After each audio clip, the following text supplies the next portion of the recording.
Muy bien, vamos a hablar sobre cómo crear un imperio. Pero no un imperio a nivel económico, al estilo multinivel o como el libro El Secreto. No, no vas a ser tu propio jefe con este tutorial. Más bien pongámosle el título de cómo crear un imperio al estilo romano, ya que el imperio romano fue uno de los más poderosos de su tiempo. A nivel económico, político y militar, y también cultural, fue uno de los más destacados. A modo de contextualización, la civilización romana tiene tres periodos: la monarquía, la república y el imperio. Pero antes vamos a hablar de una leyenda que dice que dos hermanos, Remo y Rómulo, fueron alimentados por una loba. Resulta que Rómulo, al estilo de Caín y Abel, siendo Rómulo Caín, mató a Remo y así se quedó con el poderío, digámoslo así, de Roma. Aquí entonces se despliega la etapa de la monarquía. Tarquinio el Soberbio fue el último de los monarcas de Roma, ya que luego llega la etapa de la República, donde se fundó el Senado, o se creó el Senado, que eran ciertas personas que eran ya quienes administraban el pueblo de Roma. Al Roma ya tener como cierto alcance a nivel político, se fue expandiendo poco a poco y tenía una gran competencia que era Cartago. Entonces de ahí se empiezan a gestar muchísimas guerras y Roma, al tener una gran potencia a nivel bélica, gana muchas de esas batallas y se va expandiendo poco a poco por el territorio europeo y también por el territorio del norte de África y cierta parte de Asia. De esta manera podemos ejemplificar aquí el primer punto, que es salir de la zona de confort, en el sentido de si se quiere crear un imperio, se debe conquistar tierras pero de manera estratégica. Algo así como una colonización inteligente. Es decir, los romanos no fueron por ahí colonizando tierras y cualquier cosa, ir dejando por ahí como las cosas de cualquier manera, sino que iban colonizando e iban adoptando las culturas de los lugares que colonizaban. Por ejemplo, podemos ver en Roma toda la tradición de Grecia que ellos adoptaron. No podríamos hablar totalmente como un copiar y pegar, sino más bien como un adoptar, un tomar como inspiración esas culturas y llegar a adaptarlas a la cultura romana. Entonces se va a ver en muchísimas cuestiones culturales esa adopción que hace Roma de muchísimas culturas que coloniza, de muchísimos lugares que toma, que arrebata, digámoslo así, y que lo que hace es una colonización que trata también de no de apagar las culturas que coloniza, sino de tratar de mezclarlas de cierta manera y adoptarlas en su cultura romana naciente. Como parte de esta colonización inteligente, se debía tener en cuenta que se debían cuidar esas tierras que se colonizaban. No era como, ay, si colonizo este lugarcito y ya lo dejo hacia la deriva, que pase lo que pase con esas personas. No, lo que pasaba era que Roma tenía en cuenta que debía, digamos, invertir en esas tierras que colonizaba, es decir, iba a cuidar esos pobres esclavos que tenía. Bueno, digamos esclavos no, pero sí esas tierras que adquiría. Lo que hacía Roma era hacer los lugares que colonizaba caminables. Para esto adoptó cierta arquitectura griega y de otros lugares con modelos tan maravillosos de la ingeniería como el arco de medio punto. Lo que esto permitió era que muchas de las construcciones que hizo Roma en los diversos lugares que iba teniendo colonizados era aportar a ellos, digamos, en infraestructura, lo cual no es, pues yo sé que suena así como muy idílico, como que ay, Roma era el salvador de esos pobres pueblos abandonados por la tierra, por el mundo, por todos. No, realmente un tercio de la población de los que tenían, digamos, los romanos eran esclavos. Tampoco podemos decir que era la salvación esta cultura, este imperio romano, tampoco. Pero sí, digamos, aportaron muchísimo. Hay muchísimas construcciones que tienen grandiosos aportes a nivel de arquitectura. También hay muchos aportes en otros niveles. El pueblo romano se convirtió en un padrino de esas tierras coloniales. Para crear un imperio al estilo romano se debe tener en cuenta los emperadores, es decir, gobernadores que fueran buenos, entre comillas, y en función de que sepan administrar y que sean grandes guerreros. ya que si usted quería ser emperador o llegar a ser un senador, básicamente, primero debía hacer la carrera de militar. Entonces era un gran incentivo eso, pues era como en el sentido de patria, si usted quiere tener un poder o tener un estatus a nivel de gobierno, debía primero ser militar, primero ser soldado, tener buenas estrategias, buena administración, y de esa manera podría llegar a ser en algún momento senador, tener ese cargo para el imperio. Porque en ese sentido de los buenos gobernantes también debían ser, como nombraba ahorita, una colonia inteligente. Y si usted no cuidaba de las tierras de las cuales se apoderaba, entonces no era buen gobernante. En la dinastía de Julio Claudia hubo buenos gobernadores, buenos emperadores, y estos estaban entre el 27 a.C. y el 68 después de Cristo. Pero entre ellos hubo alguien que, digámoslo así, metió la pata. Nerón fue un gran perseguidor de los cristianos y eso permitió que los mismos romanos y las personas que habitaban o que eran colonias, pues eso permitió que eh, poco a poco este imperio romano fuera decayendo, porque la prioridad ya no era eh, administrar el imperio como tal, sino que era perseguir a los cristianos. Esto lo fue debilitando poco a poco en varios campos. Entonces se debía tener en cuenta que los emperadores debían ser buenos administradores y buenos con sus colonias. En el siglo II, que fue como el auge del imperio romano, hubieron los antoninos, una dinastía, es decir, un grupo de gobernadores de la misma familia, que fueron los antoninos.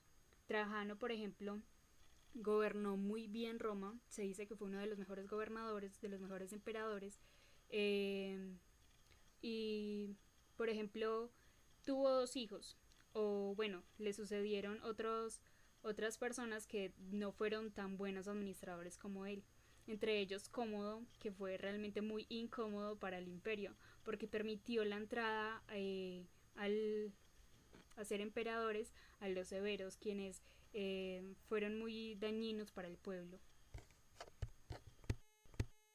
ya que permitieron la entrada de pueblos exteriores a las colinas que ellos tenían como imperio. Además se llegó a una crisis política y económica a Roma, entonces, bueno, a todo el imperio romano. Entonces los severos y desde esos emperadores que administraron mal, empezó como esas crisis. Además Diocleciano, que fue quien impuso la tetrarquía, es decir, el gobierno entre cuatro personas que se dividían el reino y desde allí dirigían como las partes que a ellos les tocaba, también persiguió a los cristianos. De ahí que Constantino, por ejemplo, lo que quiso fue no quitar a los cristianos, sino absorberlos en un sincretismo que trató de unir religiones o creencias paganas con la creencia judeocristiana. De ahí nació la religión tradicional católica. Teodosio, por ejemplo, que fue un emperador que estuvo después de Constantino el Grande, dividió todo el imperio romano. Desde ahí, bueno, decayó como tal el imperio romano, pero siguió el imperio bizantino, que fue dirigido por Arcadio, un hijo de Teodosio, a quien le tocó la parte de Oriente. Es decir, si uno va a crear un imperio, o el que quiera va a crear un imperio, debe tener en cuenta que los gobernadores son esenciales y también la motivación que tengan estos gobernadores y por lo tanto en este contexto romano también los militares, que como lo dije son muy básicos o indispensables para este imperio. Para tener un imperio al estilo romano se debe tener un sistema de control sutil. En ese sentido, Roma, cuando ganaba una gran batalla, lo que hacía era poner un arco del triunfo. Esto significa, un arco es una cosa maravillosa a nivel de la ingeniería, de la arquitectura, porque era muy difícil de construirla en esa época y además marcaba como se ponía en lugares específicos muy llamativos. Entonces, estos eran, y lo digo sistema de control sutil porque esto decía básicamente que aún Roma estaba gobernando sobre esos lugares. Entonces podemos ver arcos que simbolizan triunfos en ciertas guerras en diferentes lugares que gobernaron en ese tiempo el Imperio Romano. Entonces está en Francia, en España y en otros lugares que están ahí, digámoslo así, o que estaban bajo el control romano. Es como hoy en día ver un McDonald's en un país tercermundista. A mí de alguna manera me está diciendo que ahí hay un sistema de control sutil.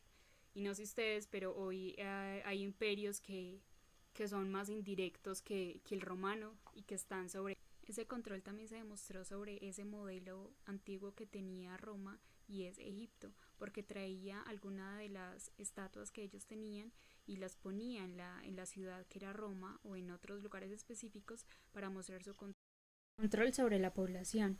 E incluso digamos que es una metáfora lo que pasa hoy en día con los campesinos que se van a las ciudades. Las ciudades se llevan lo mejor de los pueblos a esos lugares centrales. Lo mismo pasaba con Roma, se llevaba lo bueno de Egipto y otros lugares que conquistaba a Roma. Para mostrar más del control sobre la población, el imperio romano también tenía control sobre la naturaleza, ya que desafiaban leyes de la gravedad con su arquitectura, la ley de, no sé, de lo que había escrito sobre cómo transportar el agua, ya que ellos inventaron ingeniosos acueductos. Y se podría decir que George Steiner, en la idea de Europa acerca de los paisajes que ahora son caminables, se podría decir que esa fue una de las grandes herencias que nos dejó el imperio romano, ya que los caminos que ellos hacían eran terrenos que de pronto no eran muy confiables. Entonces esos enfrentamientos que tuvieron, digamos, contra la naturaleza también hizo parte de eso de los paisajes que ahora son caminables, es decir, el hombre contra, o más bien con el fin de hacer un espacio más habitable para los seres humanos y sus necesidades, digámoslo, a nivel antropológico. Otro factor importante para crear un imperio al estilo de Roma son sus estrategias de guerra, porque esto garantizaba el control o la adquisición de nuevas tierras para el imperio. Esto quería decir que debían estar como estratégicamente controlando, estando ahí al pendiente de todo. Para esto ellos tenían varias legiones, varios comandantes, es decir, la guerra que nosotros vemos hoy en día, digamos, se queda corta ante la precisión que ellos tenían, y las armas, las catapultas que tenían flechas o piedras, era muy sofisticada, y se puede decir que de las guerras siempre se saca lo mejor y lo peor del ser humano. Y en ese sentido, la guerra siempre sacó muchas cosas entre comillas buenas para los romanos, porque tuvieron ideas muy ingeniosas, tuvieron herramientas, tuvieron posiciones muy ingeniosas. E incluso les cuento que Julio César, uno de los más grandes emperadores, en la batalla de Galos, tuvo una estrategia muy importante que fue rodear ese lugar por varios tiempo. Hizo huecos en la tierra alrededor y que abajo tenía como espadas, o para que si las personas caían allí, pues murieran o quedaran muertos. El asedio que tuvo las tropas de Julio César romanas sobre las tribus galias fue tan grande que duró 7 años.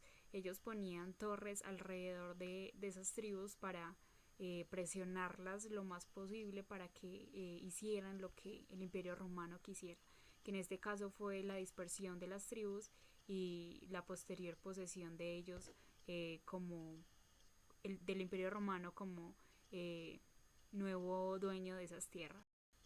Para crear un imperio es necesario tener en cuenta un factor muy importante para el imperio romano, que fue los teatros, o más bien el entretenimiento.